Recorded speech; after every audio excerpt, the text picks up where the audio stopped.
दमोह में प्रधानमंत्री नरेंद्र मोदी चुनावी रैली को संबोधित कर रहा है। आपको सीधा ले चलते हैं। साथियों, आप कल्पना कर सकते हैं, गरीबों का पैसा लूटने के लिए कांग्रेस ने एक खास मशीन बनाई थी। आपको पता है, कांग्रेस ने एक खास मशीन बनाई थी।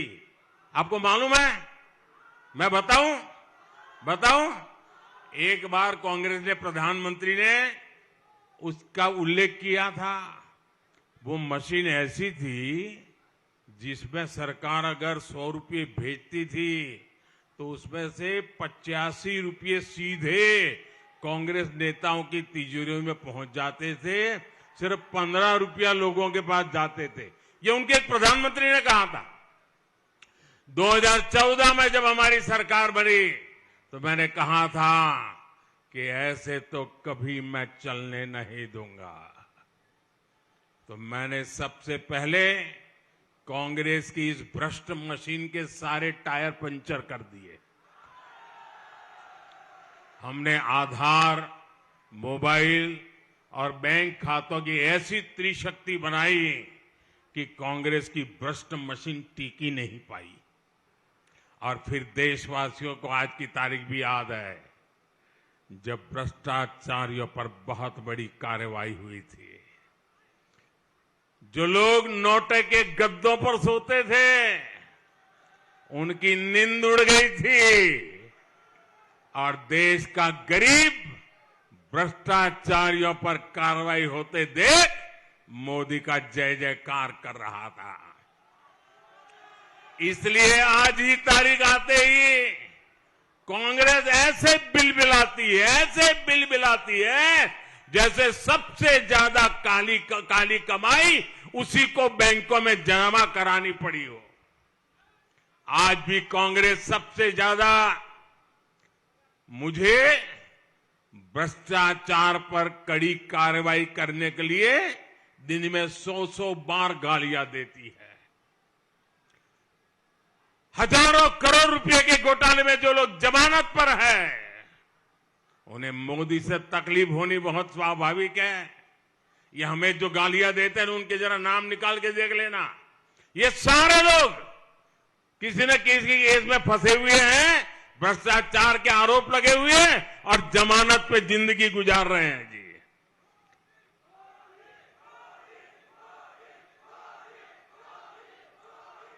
लेकिन ये लोग चाहे जो मुझे कितनी ही गालियां दे, भ्रष्टाचारियों पर कार्रवाई नहीं रुकेगी। मुझे जरा आप बताइए, दमोह के मेरे भाइयों बहनों, इतनी तादाद में आप आए हैं, ज्यादा लोग धूप में तप रहे हैं, लेकिन मुझे प्यार से सच्चा बता दीजिए, क्या मुझे भ्रष्टाचारियों के खिलाफ कार्रवाई करनी चाहिए? भ्रष्टाचारियों को जेल भेजना चाहिए? भ्रष्टाचारियों ने जो लूटा है वो देश को वापस मिलना चाहिए? जो लूटा है वो लौटाना पड़ेगा कि नहीं पड़ेगा? ये आपके आशीर्वाद है ना? मुझे यही आशीर्वाद मेरी ताकत है। मैं भ्रष्टाचार के खिलाफ लड़ाई लड़ने के लिए ही आपने मुझे इस सेवा के लिए जन्म दिया है। साथियों, आज मजाल है कि केंद्र सरकार गरीबों के लिए पैसा भेजे और कोई पंजा बीच में से उसको लूट जाए। वो जमाना चला गया। इसी साल मध्य प्रदेश के लोगों को केंद्र सरकार ने हजारों करोड़ रुपए सीधे उनके बैंक खातों में भेजे हैं। इसमें से एक भी पैसा कोई पंजा लूट नहीं पाया है। जानते हैं क्यों? क्योंकि वो यहां सरकार में नहीं है। अगर गलती से भी कांग्रेस मध्य प्रदेश सरकार में आ गई तो हर काम में 85% कमीशन तय है। ये उनके एक प्रधानमंत्री 85% तय करके गए। फिर न यहां विकास होगा और न ही कोई काम होगा। कांग्रेस फिर से मध्य प्रदेश को बीमारू राज्य बना देगी। इसलिए मध्य प्रदेश के लोगों को, विशेषकर आज की युवा पीढ़ी को कांग्रेस से बहुत सावधान रहना है। मेरे परिवारजनों, भाजपा सरकार की सर्वोच्च प्राथमिकता गरीब का विकास है, गरीब का कल्याण है। हम बहुत नेक नियत से आपके जीवन की हर परेशानी दूर करने का प्रयास कर रहे हैं। गरीब से गरीब परिवार के पास अपना पक्का घर हो, इसलिए हमने 4 करोड़ से ज्यादा पक्के घर बनाकर गरीबों को दिए हैं। आप जरा बताएंगे कितने घर? जरा इधर से आवाज आएगी, कितने घर बना के दिए? गरीबों को कितने घर दिए? माताएं बहनें जरा बताइए, कितने घर दिए? कितने घर दिए? राम मंदिर बनाया, ये तो याद है। 4 करोड़ गरीबों के घर बनाए, ये भी याद रखिए। पहले करोड़ों देशवासी खुले में शौच के लिए मजबूर थे, इसलिए हमने शौचालय की इज्जतघर की सुविधा दी। पहले देश के करीब 2.5 करोड़ से ज्यादा घरों में लोग बिना बिजली के अंधेरे में रह रहे थे। भाजपा सरकार ने ऐसे 2.5 करोड़ परिवारों को मुफ्त में बिजली कनेक्शन दिया। हमारे देश के गरीब परिवार की माताओं बहनों के जीवन में तो सिर्फ धुआं ही धुआं था। हमने उन्हें मुफ्त गैस कनेक्शन दिया। महंगे इलाज के कारण गरीब और गरीब हो रहा था, इसलिए भाजपा ने गरीबों को 5 लाख तक के मुफ्त इलाज की सुविधा दी। जब कोरोना इतना बड़ा संकट आया तो ये हमारी सरकार है जिसने हर गरीब को मुफ्त वैक्सीन लगवाई। वो वैक्सीन विदेश में लोगों को कई 100 रुपये से भी लग नहीं पाती थी। वो काम आपके बेटे ने मुफ्त में वैक्सीन लगा करके किया। आप मुझे बताइए, आप लोगों का वैक्सीन लगा था कि नहीं लगा था? जरा हाथ ऊपर करके बताइए, लगा था कि नहीं लगा था? क्या आपको 1 रुपया देना पड़ा था? क्या कोई पैसा देना पड़ा था? क्या या आपका बेटा आपकी जिंदगी बचाने के लिए दिन रात मेहनत करता था कि नहीं करता था? साथियों, ये मोदी है जो अपने 80 करोड़ देशवासियों को मुफ्त राशन देने की गारंटी दे रहा है। कितना बड़ा संकट का वो काल था।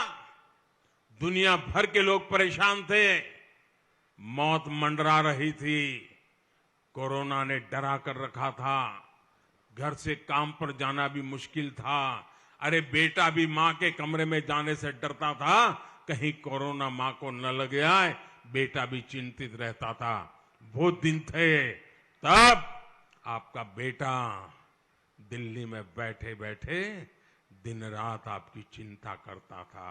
और इसलिए मैंने तय किया था, संकट कितना भी भयंकर क्यों ना आ जाए, मैं गरीब के घर का चूल्हा बुझने नहीं दूंगा।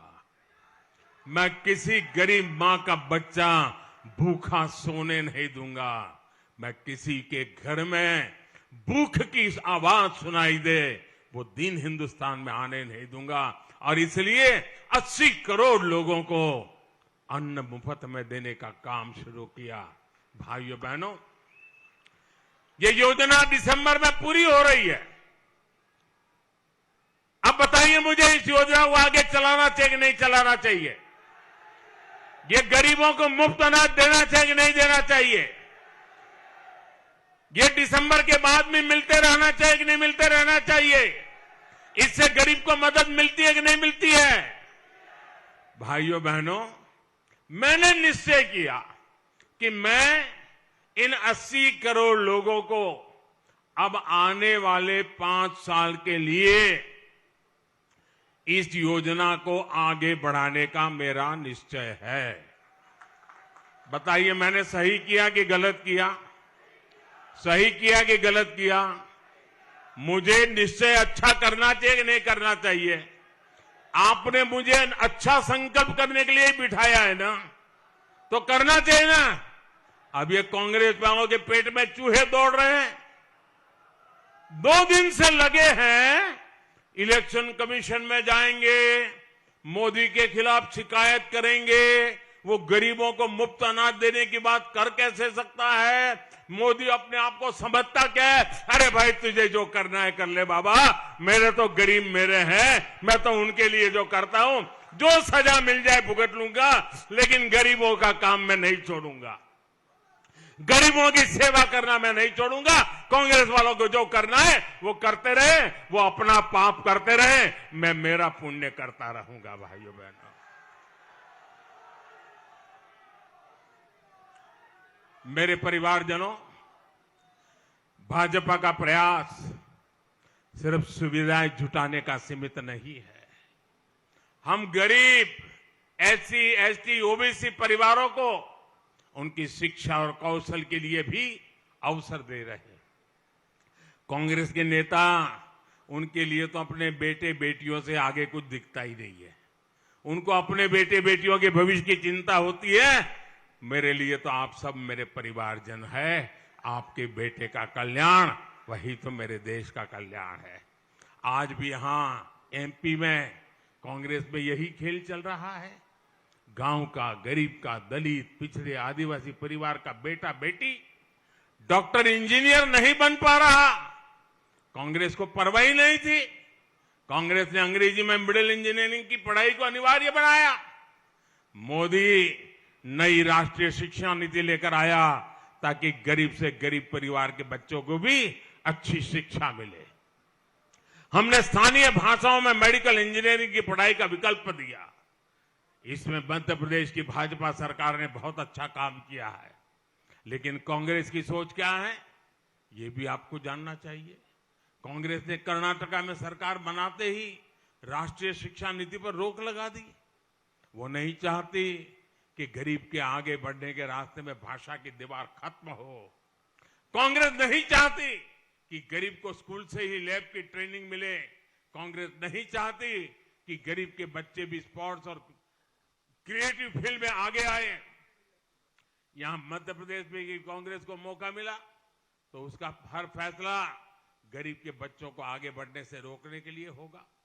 इसलिए आपको बहुत सावधान रहने की जरूरत है। मेरे परिवारजनों, मैं एमपी के बुंदेलखंड के सभी युवा साथियों से, मेरे विशेष करके फर्स्ट टाइम वोटर से एक बात कहना चाहता हूं, जो पहली बार मतदान करने के लिए जाने वाले हैं। देखिए, आने वाले 25 साल, आज जो 18-20 साल के नौजवान है ना, आने वाले 25 साल आपके लिए, आपके कैरियर के लिए, आपके भविष्य के लिए सबसे महत्वपूर्ण है। ये 25 साल विकसित भारत के निर्माण के भी है। आपके माता पिता को कांग्रेस ने जो कठिनाइयां दी, जिन मुसीबतों में आपके माता पिता को जीना पड़े, मैं नहीं चाहता हूं कि आपको उन मुसीबतों से जीना पड़े। आपको अच्छी जिंदगी कैसे मिले, दिन रात मेहनत करके मैं आपकी जिंदगी को मुसीबतों से मुक्त कराना चाहता हूं। लेकिन भाइयों बहनों, मेरे नौजवान, आप जरूर सतर्क रहना, क्योंकि ये कांग्रेस वाले ऐसे ऐसे खेल करते रहते। उनको झूठ करना, झूठ बोलना कोई मुश्किल काम नहीं है।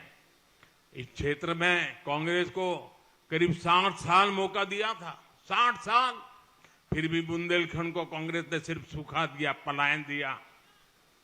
अब भी कांग्रेस के पास वही लोग हैं जो पिछले 40-50 साल से राजनीति कर रहे हैं। उनके ही कारनामों और करतूतों के कारण एमपी बेहाल था। और जहां मौका मिल भी रहा है, वहां कांग्रेस ने कर क्या लिया? छत्तीसगढ़ में सट्टेबाजी है और राजस्थान में काले कारनामों की लाल डायरी है। सट्टा, सरकार मुख्यमंत्री के कमरा और सट्टा, और सट्टेबाज कह रहा है मैंने मुख्यमंत्री को 500 करोड़ रुपया दिया है। क्या आप मध्य प्रदेश को ऐसा हाल करना चाहते हैं क्या? ऐसी बर्बादी चाहते हैं क्या? कांग्रेस का मतलब ही है बर्बादी की गारंटी। भाइयों, वहां की जनता इन्हें सबक सिखाने के लिए खुद सड़कों पर उतर आई है। कांग्रेस ने हिमाचल और कर्नाटका में भी झूठे वायदों की झड़ी लगा दी। कांग्रेस ने वहां चुनावों से पहले वादा किया था कि महिलाओं के खाते में पैसे डाले जाएंगे, माताएं बहनें आज भी इंतजार कर रही हैं कि उनका पैसा कब खाते में आएगा। साथियों, ये कांग्रेस भी जानती है कि एमपी का युवा इनके भ्रष्ट और अक्षम ट्रैक रिकॉर्ड पर विश्वास नहीं करता, इसलिए ये लोग झूठ का पिटारा लेकर घूम रहे हैं। इन लोगों के रेडियो पर हमेशा एक ही ट्रैक बजता है। 2018 में जो झूठ बांटा था वही नए लिफाफे में लेकर के वो आ गए हैं। ये कहते हैं कि किसानों का कर्ज माफ करेंगे। अरे 2018 में 10 दिन में किसानों का कर्ज माफी का वादा करके गए थे। 15 महीना आपको मौका मिला था, किसान इंतजार करते रहे। आपने कर्ज माफी के नाम पर कांग्रेस ने बरसों तक किसानों को ठगती रही है। वही डबल इंजन सरकार में हर किसान को 12,000 रुपए की गारंटी मिली है। केंद्र सरकार के साथ साथ एमपी सरकार भी किसानों के खाते में 6-6 हजार रुपए भेज रही है। कांग्रेस का समय होता तो ये पैसा दिल्ली से चलता तो भी किसानों तक नहीं पहुंच पाता।